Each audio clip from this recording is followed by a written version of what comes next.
Dios les bendiga, queridos hermanos de Teología Paulina. Gracias por estar conectados hoy en esta entrevista que vamos a estar haciendo.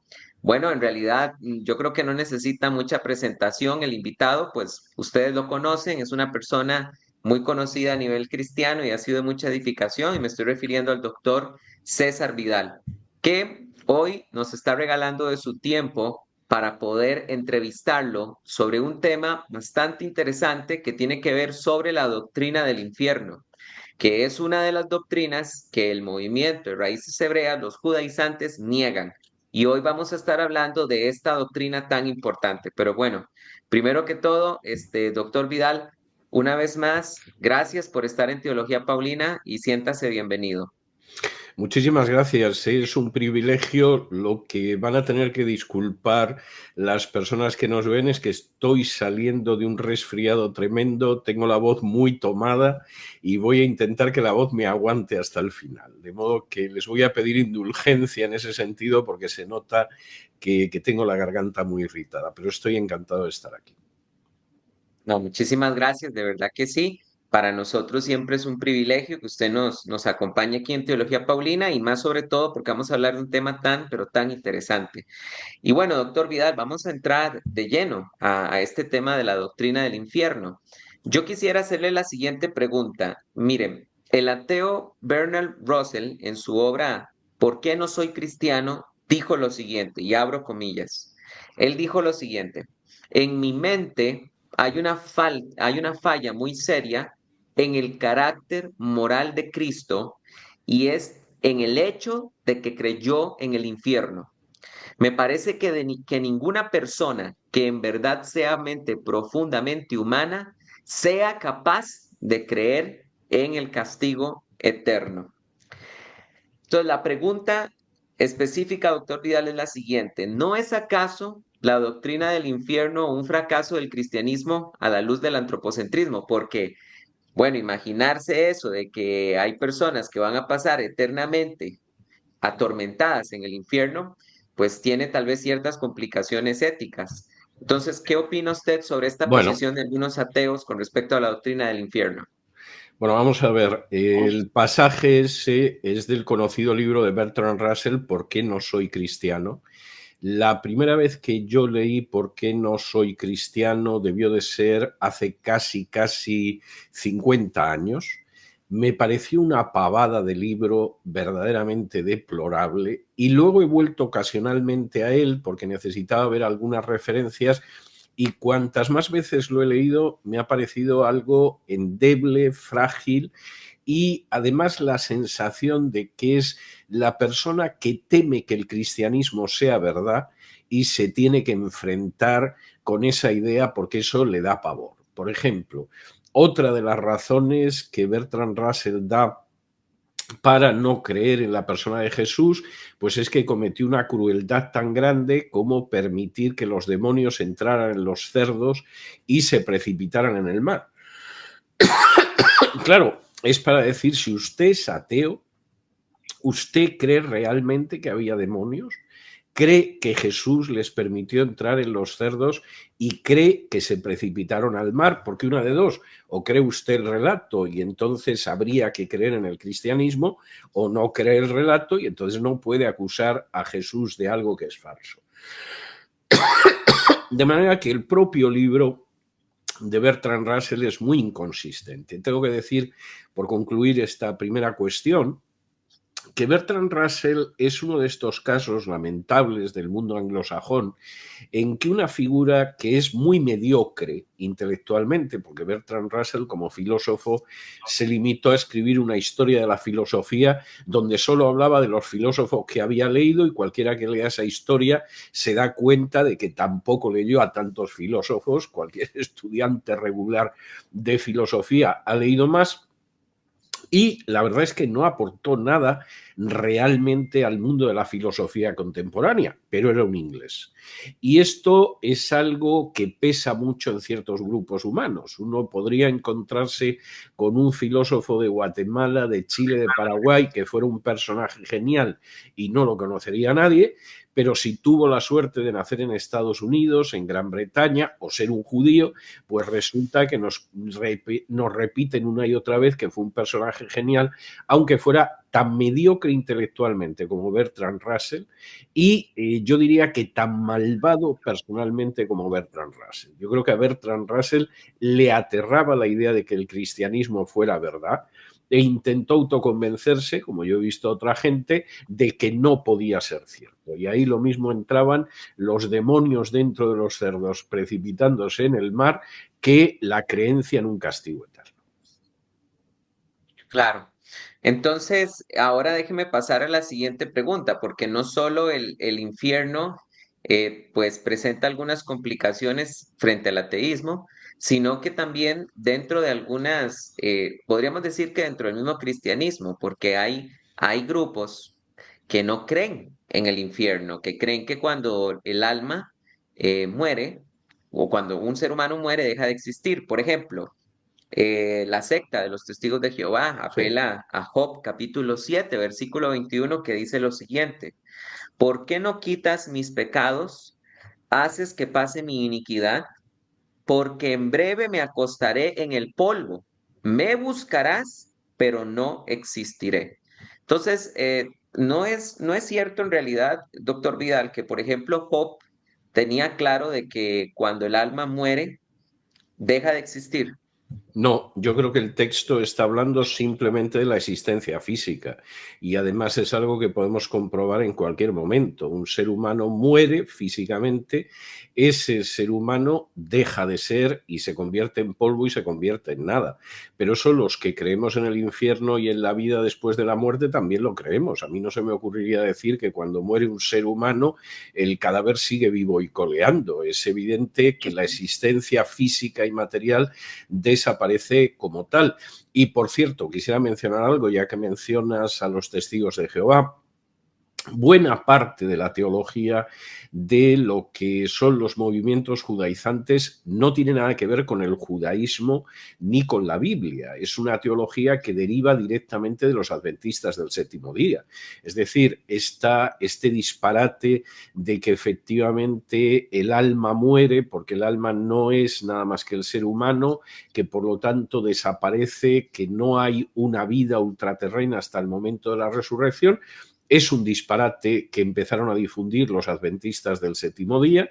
De los adventistas lo tomaron los testigos de Jehová. Hay que tener en cuenta que Charles Taze Russell, que es el fundador de los testigos de Jehová, bebe totalmente del adventismo. Él es una derivación del adventismo y los movimientos de raíces judías están muy emparentados con esa visión. Es decir, en muchos casos niegan la Trinidad, como los testigos de Jehová, niegan, por supuesto, la idea de ese castigo eterno, niegan, por supuesto, la idea de esa existencia ultraterrena, y eso no solo choca con las escrituras, es que eso choca con el mismo judaísmo. El judaísmo cree en la existencia del Geinón, donde son castigados los malvados después de la muerte.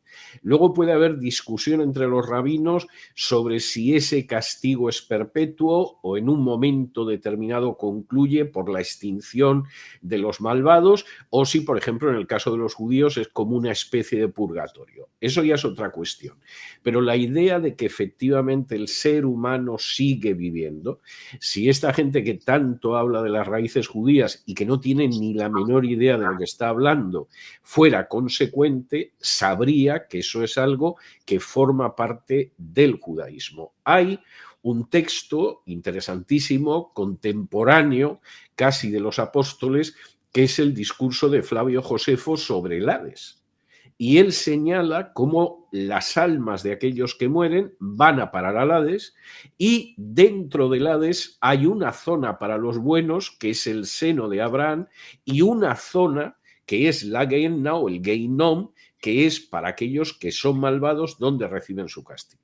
De manera que si esta gente, en vez de repetir pavadas, pues con vestimentas, dietas, etcétera, se molestara en estudiar aquello a lo que apelan, sabría que eso es algo que, por supuesto, está más que establecido en el Antiguo Testamento, pero que los judíos del periodo intertestamentario y contemporáneos de Jesús tenían tan claro como el mismo Jesús.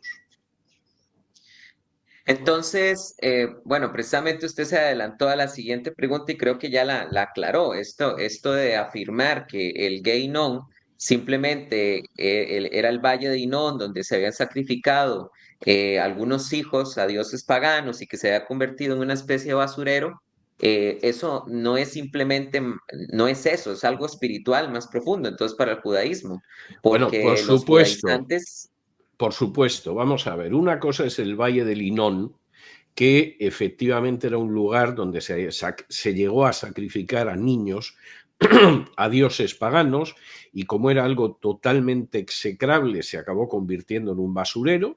Eso es el origen. Y otra cosa es el hecho de que se denominara de la misma manera a lo que en buena medida es el basurero de los seres humanos. Es decir, aquellos que acaban en el Geinon o la Gehenna, como dice el Nuevo Testamento en griego, precisamente son los desechos del género humano. Esto puede sonar muy mal, puede sonar muy duro, puede sonar muy áspero, pero es que la imagen es evidente. Es decir, ¿dónde acaban aquellas personas que han arruinado su existencia, que han perdido su alma, que han vivido de una manera que significa arruinar totalmente las posibilidades que tenían? Pues acaban en el basurero, pero en un basurero mucho peor que el que se podía contemplar en la época de Jesús. Tengo que decir que puede haber algún pasaje aislado, pero muy aislado, en los evangelios donde la referencia a la Gehenna hagan más referencia al basurero que propiamente a ese destino ultraterreno. Y ahí puede haber algún pasaje aislado que se puede discutir cuál es la interpretación más correcta. Pero no cabe la menor duda de que en el siglo I, en la época de Jesús, cuando la gente hablaba de la Gehenna, no se estaba refiriendo al basurero, estaba hablando de una realidad de basurero que tenía un alcance ultraterrenal. Ok, perfecto. Entonces, bueno, si para el judaísmo es tan claro esta idea del castigo eterno, ¿dónde la podríamos encontrar en el Antiguo Testamento?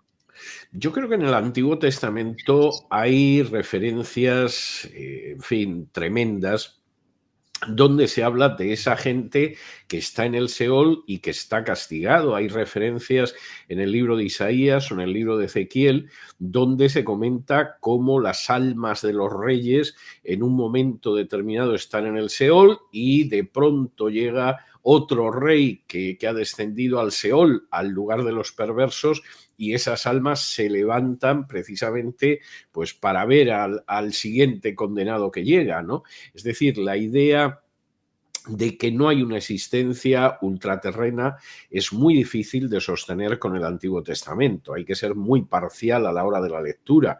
Cuando uno se encuentra con textos donde el salmista dice que a quién tengo en los cielos sino a ti y que espero reunirme en los cielos contigo y que mi lugar va a estar contigo, evidentemente no está hablando de una persona que piensa que va a desaparecer, se va a disolver totalmente en el mundo de la muerte, en la nada, ¿no? Absoluta. Y lo mismo sucede en el caso de los profetas. Es verdad, si se quiere decir así, que seguramente en el Antiguo Testamento no hay tanto énfasis en el más allá como el que encontramos en el Nuevo Testamento.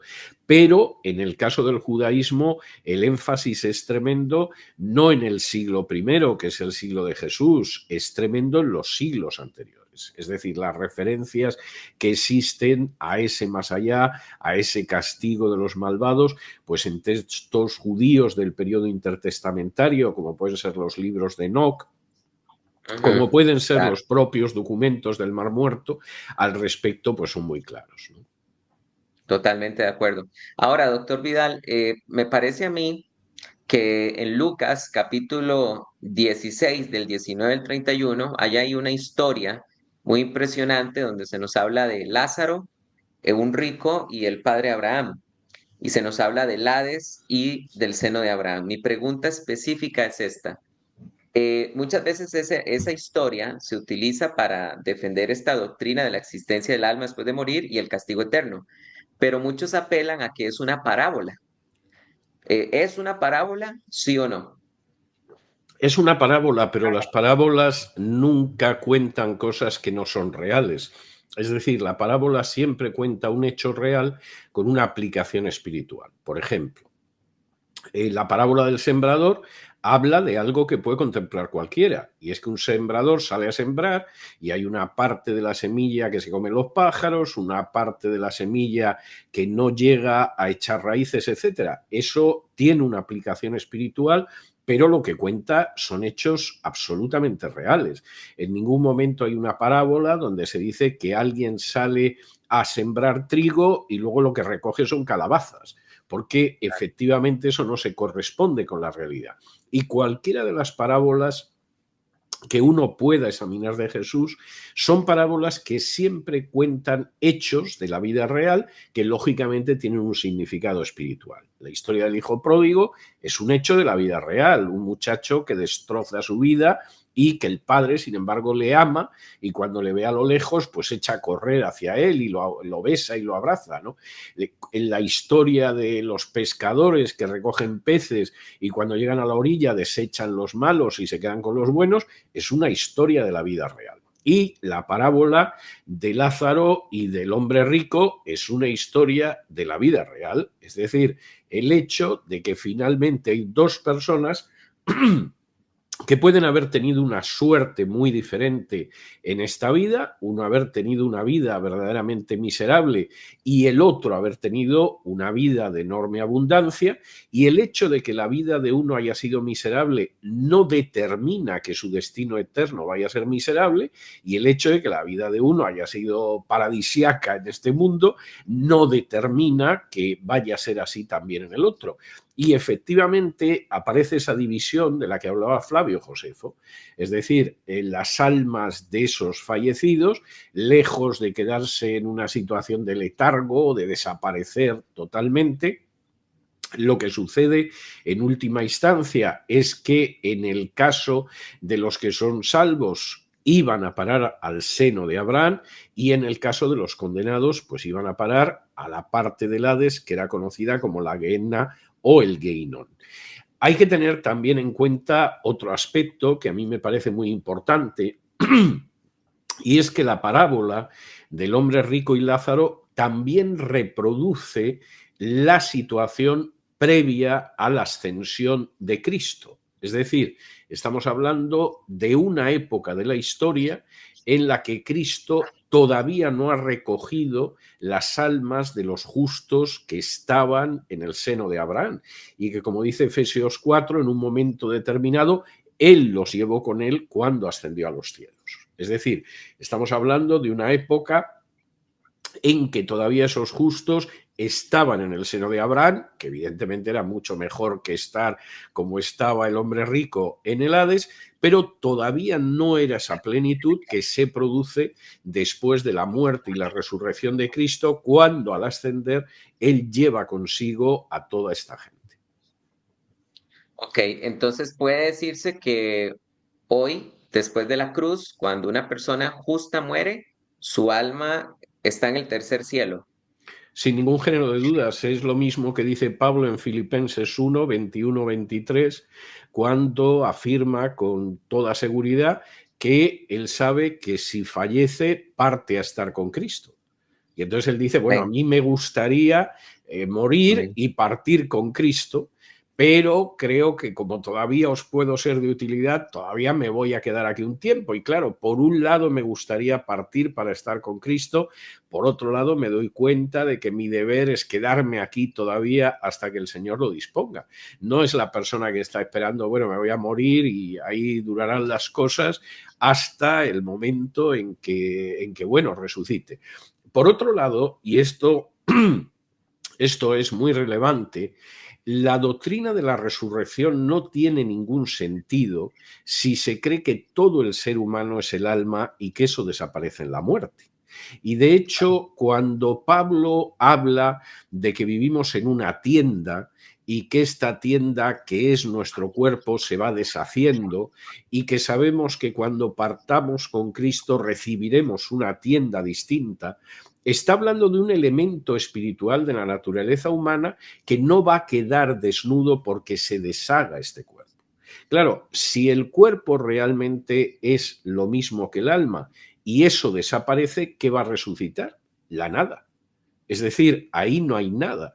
Si por el contrario creemos que hay un espíritu que persiste después de la muerte, nos encontramos con que las palabras de Pablo en 2 de Corintios tienen todo el sentido del mundo.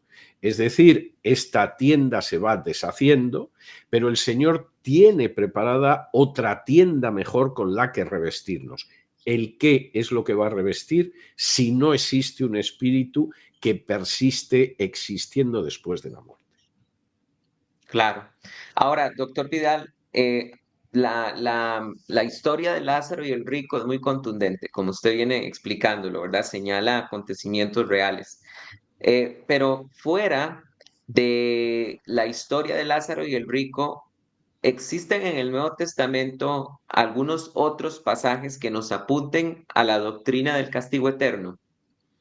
Bueno, yo creo que eso es bastante claro. El mismo capítulo 25 de Mateo, en el que se hace referencia a ese juicio en el que Jesús separa a las ovejas de las cabras, pues indica claramente que hay unas ovejas que se reúnen con su Señor y que van a disfrutar del gozo de su Señor, y existen, por el contrario, unas cabras que van a ir al fuego eterno destinado al diablo y sus ángeles, y que irán unos a la dicha eterna y otros al castigo eterno.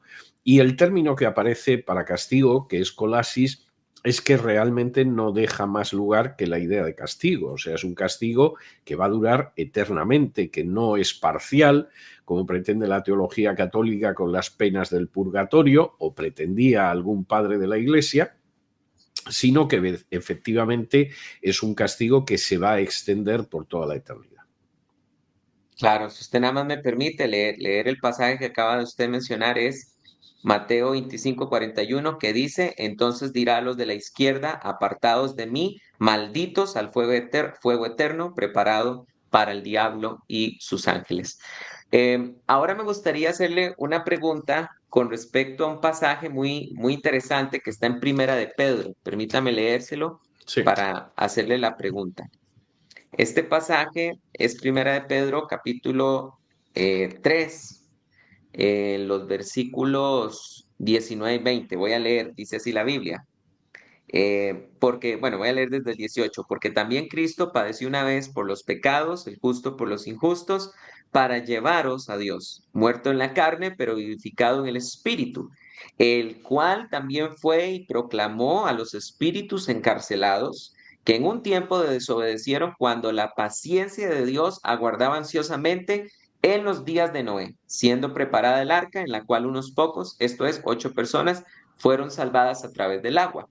Mi pregunta es, ¿este pasaje, doctor Vidal, está enseñando acaso que Jesucristo, los 3 días que estuvo muerto, él visitó el infierno? Sin ningún género de dudas, entendiendo como infierno no tanto el lugar de castigo como lo que sería la residencia, por llamarlo de alguna manera, del género humano anterior a la venida de Cristo, con efectos distintos. Es decir, aquí Pedro está haciendo referencia no a que predicara a la gente que no se había salvado para darles una oportunidad, como algunos quieren interpretar, no. Evidentemente, esa gente seguía viviendo, las almas seguían viviendo, hay una vida después de la muerte, esta gente no había quedado disuelta, aniquilada ni desaparecida. Para esa Muy gente bien, que era réproba, la muerte de Jesús implica que Jesús proclamó lo que había hecho. Y en ese sentido, además, el término de anunciar que aparece en griego hace idea a una proclamación, no a una predicación del Evangelio. pero al mismo tiempo que en el caso de estos condenados hay un anuncio obvio de lo que es la obra de Cristo. En el caso de aquellas personas que son los justos del Antiguo Testamento, implicó que cuando Jesús resucita y es elevado a los cielos, como dice en Efesios 4, se llevó a esa gente, ascendió con esa gente. Es decir, de alguna manera de los dos lados del Hades o del Sheol, el correspondiente al seno de Abraham quedó vacío con la ascensión de Jesús y se produce una identificación ya por eliminación de ese seno de Abraham de la Gehenna con lo que queda del Hades. Claro. Ahora, nos quedan dos preguntas más. Hay unos términos muy interesantes y es que la Biblia utiliza estos términos. Bueno, la Biblia habla del Seol Sí. y el Abadón, sobre todo en el libro de Job, Job 26:6. Luego en el Nuevo Testamento encontramos la expresión Hades, abismo, y en el griego tártaro, en segunda de Pedro, capítulo 2 versículo 4. Entonces, Seol, Hades, Abadón, abismo y tártaro. 5 expresiones que se usan. Mi pregunta específica es, ¿todos estos términos se refieren a un mismo lugar? ¿Son lo mismo todas estas cosas o se refiere a diferentes mazmorras de maldad? No, vamos a ver, son cosas distintas. El Hades y el Sheol es lo mismo. En el Antiguo Testamento se utiliza el término Sheol, que etimológicamente podría significar el devorador. No es claro, pero es bastante posible que tenga la idea de devorar, porque a fin de cuentas la muerte devora de alguna manera. Esa imagen de que es devorada, pues es bastante claro. Por supuesto, al Sheol va la gente muerta, pero tenemos incluso casos, como aparece muy claro en la Torá, donde se habla de que descendieron vivos al Sheol. En un momento Mm. determinado, en la travesía en el desierto, Dios acaba expresando su ira contra gente que es rebelde en Israel, la tierra se abre y descienden vivos al Sheol, lo cual es bastante claro. El Hades es exactamente igual que el Sheol. La diferencia es etimológica en el sentido de que Hades significa en realidad lo invisible, y yo tengo la sensación de que los traductores de la Biblia al griego decidieron cambiar Sheol por Hades, porque Hades era también el nombre, lo invisible, era el nombre del lugar ultraterreno para los griegos. Y entonces era una manera de poder expresar a esos griegos que leían la traducción de la Biblia al griego, pues que era el lugar donde seguían sobreviviendo los muertos. Esta es una idea bastante clara, de manera que eso sería el Hades y el Sheol. El Tártaro es una parte del lugar de castigo que está reservada a ciertos ángeles. Cuando se lee el texto en su contexto, se ve que es una referencia a un lugar específico de castigo de ciertos ángeles. Y esto explica que exista una palabra en español y en otras lenguas que es la palabra tártaro para definir a ciertos pueblos asiáticos, porque cuando estos pueblos se desplazan hacia Occidente y van arrasando todo a su paso, lo que empiezan a afirmar en la Edad Media los países occidentales es que estos tártaros proceden del mismo infierno y por eso les dan ese nombre de tártaros que se aplica en este sentido. Abadón y abismo depende del contexto.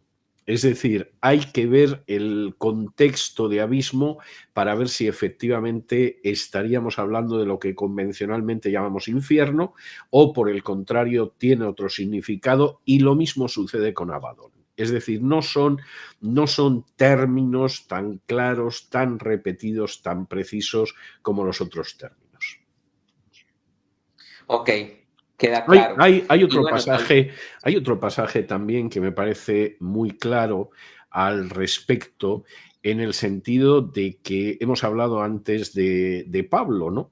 Pero hay un pasaje, yo creo que muy claro en Apocalipsis, si no me falla la memoria, Apocalipsis 6, donde se habla de esas almas que estaban delante del trono de Dios y que, por supuesto, eran almas que estaban vivas. Es decir, esto me parece que es algo, sí, concretamente en Apocalipsis 6 y versículo 9 dice: cuando abrió el quinto sello, vi bajo el altar las almas de los que habían sido muertos por causa de la palabra de Dios y por el testimonio que tenían, y clamaban a gran voz diciendo: ¿hasta cuándo, Señor santo y verdadero, no juzgas y vengas nuestra sangre en los que moran la tierra? Y se les dieron vestiduras blancas y se les dijo que descansasen todavía un poco de tiempo hasta que se completara el número de sus consiervos y sus hermanos, que también habían de ser muertos como ellos.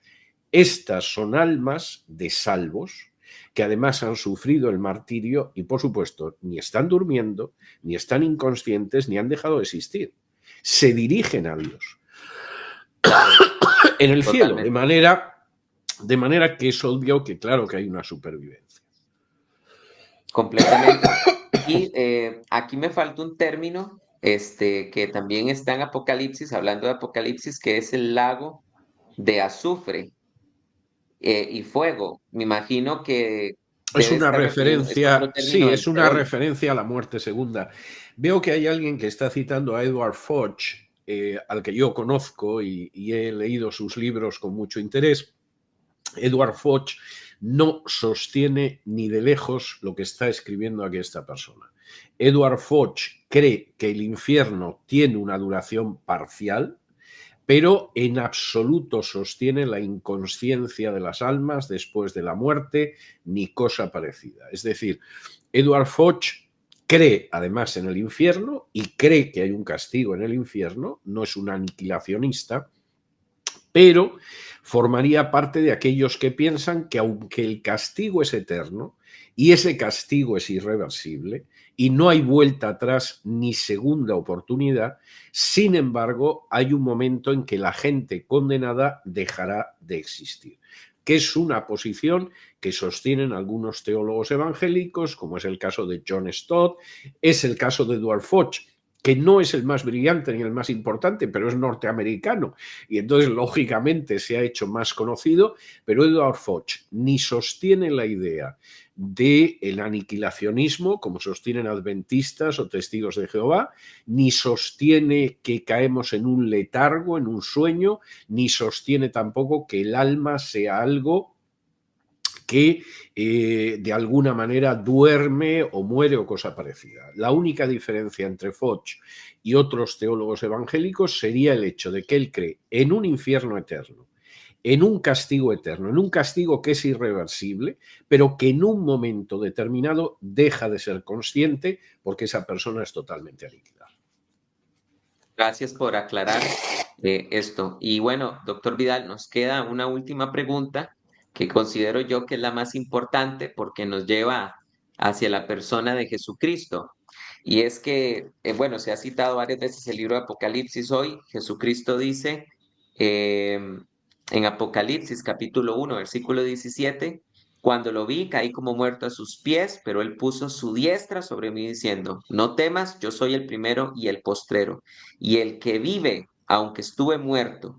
Pero he aquí que vivo por los siglos de los siglos y tengo las llaves del Hades y de la muerte. ¿Qué significa, doctor Vidal, esta expresión de Jesucristo: tengo las llaves del Hades y de la muerte? Es obvio que el único que ha podido sacar a la gente del Hades y que ha devuelto la vida a los muertos es nuestro Señor Jesucristo. Y no solo en los casos que conocemos de resurrección, ¿no?, sino que será así en la resurrección del último día, como es igual el hecho de que en un momento determinado a todos esos justos del Antiguo Testamento los llevó con él. Es decir, a mí me parece bastante claro, pero Jesús es el que pudo decir, como cuenta el Evangelio de Lucas: hoy estarás conmigo en el paraíso. Texto que molesta tanto a los testigos de Jehová y a los adventistas que cuando han publicado una traducción de la Biblia han tenido que falsear porque choca totalmente con su teología. La Biblia de los Testigos de Jehová traduce verdaderamente, te digo, hoy, estarás conmigo en el paraíso. Eso es una monstruosidad desde el punto de vista de la gramática griega. Y los adventistas, que hace unos años, los adventistas son bastante más taimados que los testigos de Jehová. Los testigos de Jehová se les ve venir, los adventistas en ese sentido son más peligrosos, ¿no? Y hace unos años editaron una versión de la Reina Valera que, si no lo sabes, pues pensarías que es una edición evangélica, y fueron cambiando todos los textos que iban en contra de su doctrina. Y también ahí, al llegar a la promesa de Jesús al ladrón arrepentido, traducía verdaderamente, te digo hoy, estarás conmigo en el paraíso. Hay una edición, por cierto, interesante, de la Biblia publicada por los adventistas del séptimo día. Yo creo que no la han sacado en español, yo solo conozco la edición inglesa, donde han ido cambiando todos los textos que no les gustan, parafraseándolos. Y entonces, cuando el texto choca con su doctrina, meten frases enteras, tergiversan el texto. Es algo verdaderamente muy bochornoso, pero no es sorprendente. Y, por cierto, esto es algo que no solo han hecho testigos de Jehová o adventistas del séptimo día. Hay una traducción del Nuevo Testamento, por llamarla de alguna manera, porque es una tergiversación burda e intolerable, llevada a cabo por judaizantes, que se llama el Código Real. Bueno, el Código Real tiene más tergiversaciones del texto del Nuevo Testamento que la propia versión del Nuevo Mundo de los Testigos de Jehová. Bueno, cuando tú necesitas cambiar el texto de la Biblia para justificar tus doctrinas, es que tus doctrinas tienen que ser falsas. Claro, totalmente. Doctor Vidal, aquí hay personas que le están deseando que se mejore en la salud. Aquí Yo también María le dice tengo, que se cuide. tengo que decirte que, a Dios gracias, hoy estoy mucho mejor, porque desde el lunes he estado muy mal, y realmente hoy casi creo que estoy viendo el final del túnel, gracias a Dios. Estar haciendo un llamado pues a la comunidad de Teología Paulina para que estemos orando por la salud del doctor Vidal. Doctor Lo Vidal, para agradezco mucho. despedirnos, gracias, para despedirnos, perdóneme que le haga una pregunta más. Yo considero que la doctrina del infierno es una de las doctrinas que se ha abandonado su predicación mucho en las iglesias, en los púlpitos. Los pastores me parece que han abandonado mucho la predicación de la doctrina del infierno. ¿Le gustaría a usted, para ir despidiéndonos, dirigirse a los pastores y hacerles un llamado de por qué es importante recordar esta doctrina? Vamos a ver, yo creo que hay doctrinas que no se pueden orillar. Yo creo que, lamentablemente, en las últimas décadas se ha ido presentando una predicación que lo que intenta es halagar la carne, a ver si la gente entra en nuestra iglesia y de paso diezma, claro. Entonces, para halagar la carne, estamos ofreciendo a la gente que no se va a poner nunca enferma, que va a tener una situación de prosperidad material, que va a dominar una especie de código mágico en el cual hace una proclamación, hace un pronunciamiento y eso se cumple, como si dependieran del mago Merlín. Yo he llegado a ver libros incluso de las confesiones que hay que hacer en cada caso para que se cumpla, como si fuera un libro de brujería, y esto no es lo que enseña la Biblia. La Biblia es muy clara en el sentido de que hay que ofrecer una predicación en la que lo primero que se le dice al ser humano es que está perdido. El ser humano está a la altura de una oveja que se ha descarriado. No es muy agradable que te comparen con una oveja. Si además es una oveja descarriada es menos, pero es la comparación de Jesús. El ser humano está perdido, como una mujer que se le pierde una moneda. El ser humano está tan perdido, en términos generales, como ese muchacho estúpido que es el hijo pródigo, que dilapida su herencia y que se encuentra en una situación donde no tiene acceso ni a la comida de los cerdos. Y la primera parte de la predicación del Evangelio es dejar eso claro. Y cualquiera que lea lo que es las predicaciones del Evangelio en el libro de los Hechos, es siempre una predicación que hace referencia a la situación de perdición. Vosotros habéis matado al Mesías, vosotros habéis rechazado al que os envió Dios, etc. La segunda parte de esa predicación es decir que hay esperanza, que hay un camino de salvación, porque si efectivamente uno persiste en la perdición en la que se encuentra ahora, esa perdición se convertirá en una perdición eterna, y esa perdición eterna no es algo banal, no es una tontería. Y a partir de ahí hay que presentar el mensaje de salvación. Como dice Hechos 4, 11 y 12, no existe otro nombre bajo el cielo dado a los hombres por el que puedan ser salvos, salvo el Amén. nombre de Jesús. Y eso es muy Amén. claro. Y cuando eso se pierde de vista, bueno, pues se corre el riesgo de acabar predicando otro evangelio. Y entonces inventarte unas raíces judías que no tienen nada que ver, pero en absoluto ni con el mensaje de la Biblia, ni siquiera muchas veces con el mensaje del judaísmo, sea o no más o menos cercano a la Biblia, y que es algo ridículo, aunque dentro de la carne a uno le parezca que es muy satisfactorio pensar que tiene un conocimiento superior a otros y que además guarda el Shabbat y por lo tanto es superior a otro, o cosas por el estilo.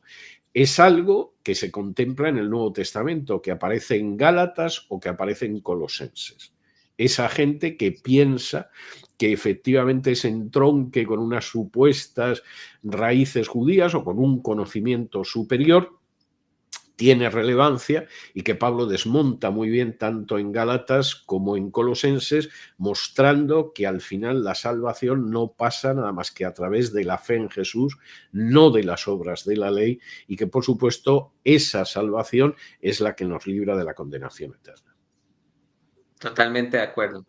Doctor Vidal, siempre es un gusto tenerlo acá en Teología Paulina. Gracias porque hemos disfrutado bastante esta entrevista. Las preguntas se fueron muy rápido y los minutos también muy rápido. Y gracias una vez más por estar aquí en Teología Paulina. Sí, yo estoy encantado, y además espero que la gente que nos haya visto durante estos minutos, como espero que sean salvos, no pasarán por la experiencia del llanto y el crujir de dientes, que si realmente las almas mueren en el momento del fallecimiento del cuerpo, y si no hay vida después de la muerte ni cosa parecida, yo quisiera saber dónde está ese llanto y ese crujir de dientes, que es bastante claro. La imagen, bueno, se puede hablar de que es simbólica, pero evidentemente no está hablando de algo bueno ni de algo que no vaya a sentir la persona. Ha sido un placer estar con vosotros. Lamento que el estado de mi garganta y de mi sistema fónico no esté en óptimo estado, pero verdaderamente ha sido un placer y un privilegio el poder servirles. No, el placer es nuestro poder compartir con usted. Gracias, doctor Vidal, y muchas gracias también a la comunidad de Teología Paulina que estuvo conectada con nosotros todo este tiempo. Que Dios les bendiga y que tengan mucha paz. Hasta luego.